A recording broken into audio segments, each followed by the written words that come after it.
काल मी वरचा पार्ट पूर्णपणे साफ करून घेतला होता जीन्सचा. आज बोलले शर्ट आणि टी शर्ट पूर्णपणे वेगवेगळे करून नीटनेटके लावून घ्यावे. त्यामुळे मी सगळं कोलींनी अर्ध 2 सेक्शन ते पूर्णपणे साफ करून घेतलं.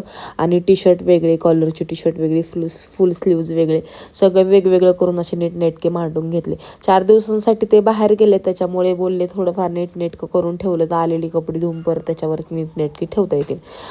रोजचा राडा व्हायचा तो होतोच. त्यानंतर आमचा अचानक झालेला प्लॅन म्हणजे आमच्या गुड्डीताईचा आणि माझा की आपण रूपाताईकडे जाऊयात, म्हणजे माझ्या छोट्या नंदेकडे. तर आमचं काही ध्यानीमनी नव्हतं, पण मेघचा बड्डे होता, म्हणजे माझ्या नंदेच्या मोठ्या मुलाचा वाढदिवस होता.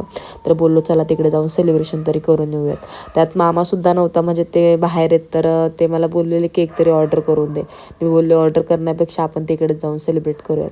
तर आम्ही राहणार नव्हतं, पण अचानक रूपाताई बोलले एवढ्या उशिरा येणार आहे तर तुम्ही राहायलाच या. म्हणून मी सगळं दुपारच्या वेळेस माझं कपाट वगैरे आवरून घेतलं. माझ्या कपाटाचा राडा तुम्ही पाहू शकता. हे सगळं मी नंतरने आवरणार आहे. त्यानंतर मी तिकडे जाण्यासाठी निघाले.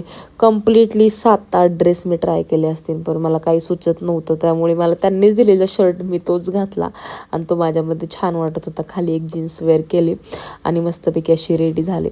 मस्त परफ्यूम वगैरे मारला. माझी थोडीशी बॅग भरून घेतली, म्हणजे उद्यासाठी येताना घालण्यासाठी वन पीस वगैरे मी घेतला. आणि आजच बड्डे होता, सो मला रात्री सेलिब्रेट करायचा होता, त्याच्यामुळे मी असं काहीसा लुक केलेला आणि आम्ही जाण्यासाठी निघालो. जाता जाता मी गुड्डीताईंच्या घरी गेलेली, त्यांचीसुद्धा कपडे घेतलेली. त्या ऑफिसवरनं तशाच माझ्यासोबत येणार होत्या.